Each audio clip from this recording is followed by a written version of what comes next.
अस्सलाम वालेकुम रहमतुल्लाहि व बरकातुहू। उम्मीद करता हूँ कि आप सब खैर आफियत से होंगे। Welcome back with doctor Akhtar रसूल। आज हम बायो का नेक्स्ट टॉपिक जो डिस्कस करने जा रहे हैं वो है लेवल्स ऑफ बायोलॉजिकल ऑर्गेनाइजेशन। इस टॉपिक की काफ़ी वैल्यू है ऑब्जेक्टिव, शॉर्ट क्वेश्चंस और लॉन्ग के पॉइंट ऑफ व्यू से, तो वो हम इंडिविजुअली वन बाय वन सब डिस्कस करेंगे। हमारे पास इस टॉपिक में जो सबसे इंपॉर्टेंट चीज़ें शुरू में आ रही हैं उसमें पहली लाइन है कि टोटल नेचुरली अकरिंग जो एलिमेंट्स हैं, नेचुरली अकरिंग एलिमेंट्स से मुराद है कि तमाम लिविंग नॉन लिविंग ऑब्जेक्ट्स को बनाने वाले 92 एलिमेंट्स हैं।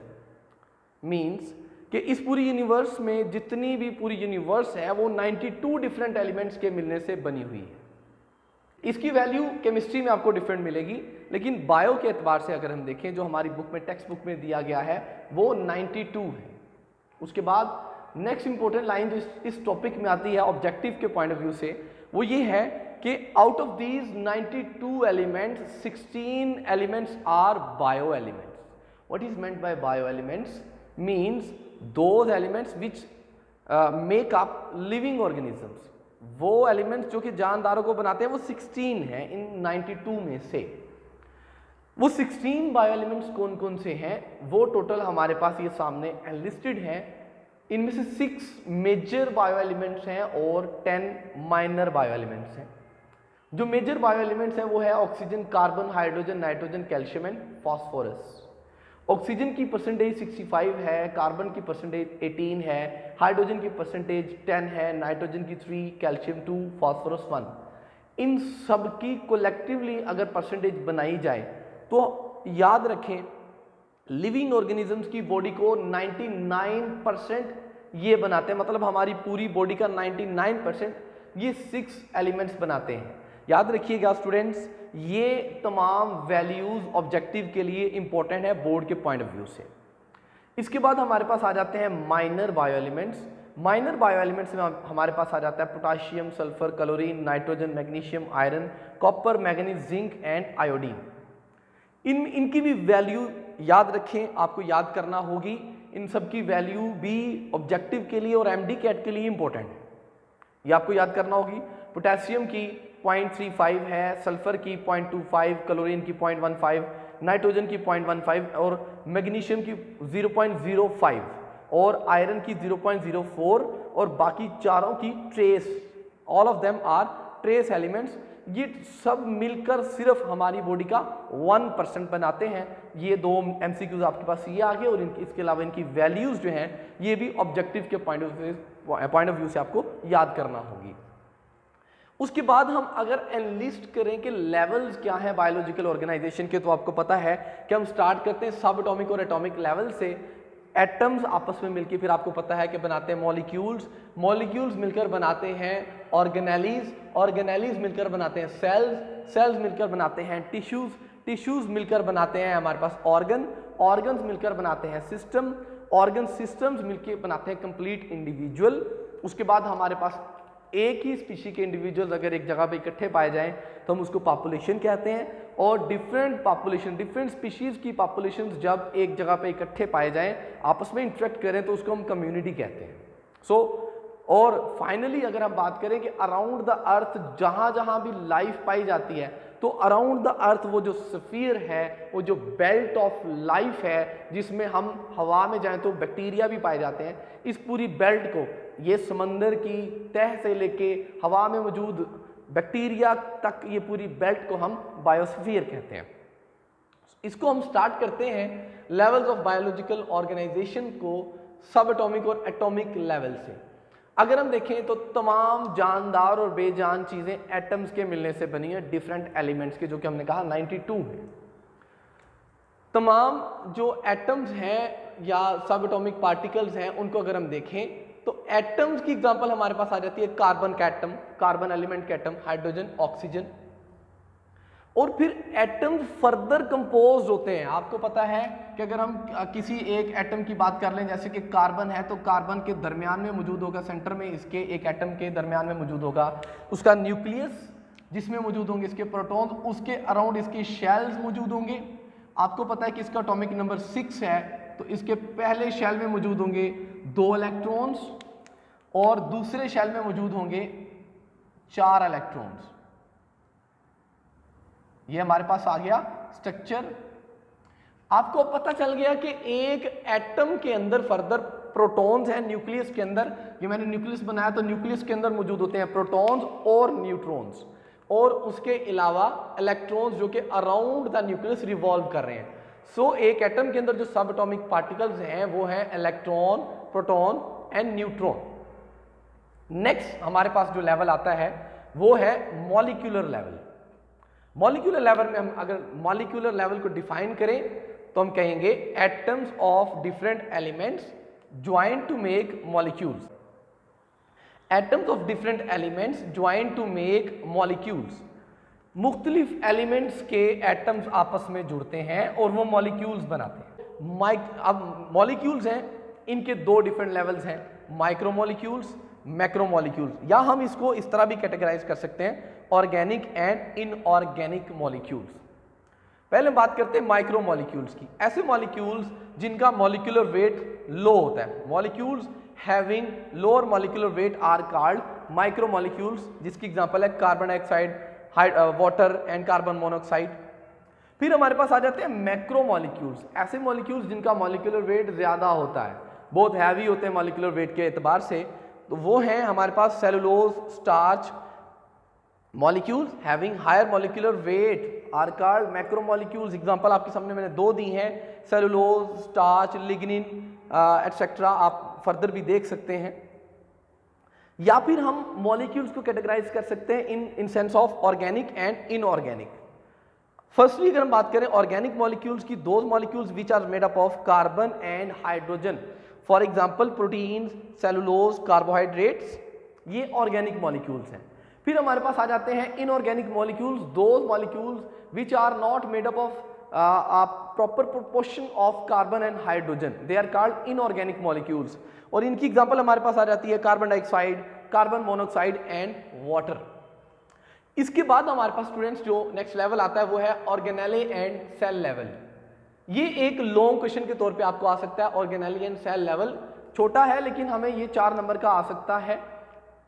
ऑर्गेनेली को डिफाइन करें तो हम कहते हैं different micro and macro molecules join together to form organelles. For example इसमें आ जाता है हमारे पास राइबोसोम्स, इसमें आ जाता है हमारे पास माइटोकॉन्ड्रिया, एंडोप्लाज्मिक रेटिकुलम एटसेट्रा। सो हम कहते हैं organelles have associative functions. Her organelle का अपना खास काम होगा इनसाइड द सेल। देखिए ऑर्गेनेली बने हैं मॉलिक्यूल्स के मिलने से, डिफरेंट मॉलिक्यूल्स मिले ऑर्गेनेली बने। हर ऑर्गेनेली सेल में अपना स्पेसिफाइड फंक्शन परफॉर्म करेगा। जैसे आपको पता है राइबोसोम जो है वो प्रोटीन्स बनाता है, इसी तरह माइटोकॉन्ड्रिया जो है वो रेस्पिरेशन का काम करता है और एटीपी सिंथेसाइज करता है। तो हर ऑर्गेनेली का सेल के अंदर अपना स्पेसिफिक कोई काम होता है। देन ऑर्गेनेलीज आपस में मिलते हैं, कहते हैं different organelles join to form a cell. Different organelles cell के अंदर आपस में मिलकर अपना अपना काम करते हुए इकट्ठे पाए जाते हैं और एक सेल बनाते हैं। अब जो सेल है, हम सेल को इस तरह भी डिफाइन कर सकते हैं, cell is the basic structural and functional unit of life. मतलब जितने भी जानदार हैं, तमाम जानदारों की बॉडी को बनाने वाला स्ट्रक्चर, और जितने भी बॉडी में काम होते हैं, जानदारों की बॉडी में काम होते हैं, वो तमाम काम सेल परफॉर्म करता है।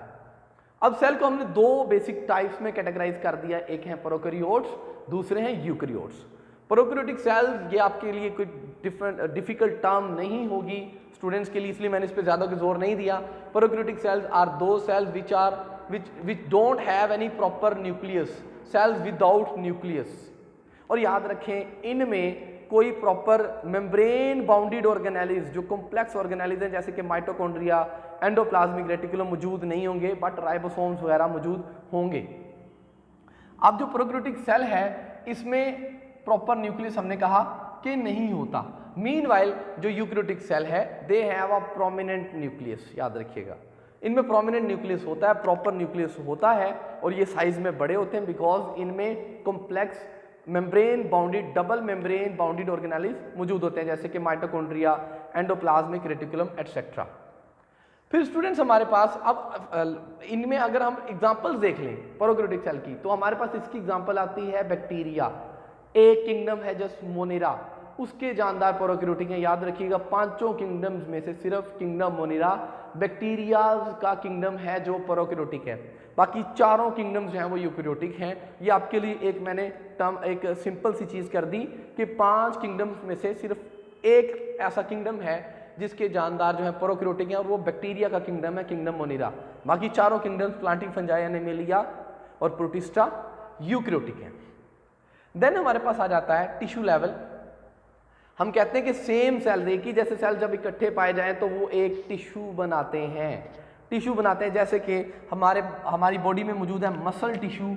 मसल टिश्यू के अंदर अगर हम एक मसल बंडल को देखें तो हम कहते हैं कि मसल बंडल के अंदर मसल का एक सेल, मसल का दूसरा सेल, मसल का सेल, डिफरेंट सेल्स इकट्ठे पाए जाते हैं तो वो मसल जो कि एक ऑर्गन है, इसके अंदर हम कहेंगे कि ये एक टिश्यू है। Muscle bundle is an example of tissue. Muscle bundle is an example of tissue. उसके बाद हमारे पास आ जाता है, अब इसमें अगर हम देखेंगे एनिमल टिश्यू और प्लांट टिश्यू, तो इनकी एग्जांपल्स आपके सामने मैंने कोड कर दी हैं कि एनिमल्स के अंदर मौजूद है connective tissue, muscle tissue and nervous tissue, मैंने अलग-अलग लिख दिए हैं। हमारे पास आ जाते हैं प्लांट टिश्यूज, जिसमें आ जाते हैं sclerenchyma, collenchyma, xylem, phloem etcetera. Lastly हमारे पास आ जाता है organ and organ system level. ये भी लॉन्ग के लिए आ जाता है। फर्स्टली हम डिफाइन करते हैं ऑर्गन को, different tissues having related functions make an organ. For example हमारे स्टमक में डिफरेंट टिश्यूज काम कर रहे हैं। अगर हम बात करें स्टमक की वॉल की, सिर्फ वॉल की बात करें तो स्टमक की वॉल को बनाने के लिए 3 डिफरेंट टिश्यूज मौजूद हैं।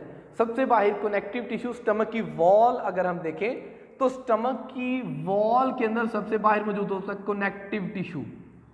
उसके बाद हमारे पास स्टमक की वॉल में मौजूद होता है मसल टिश्यू।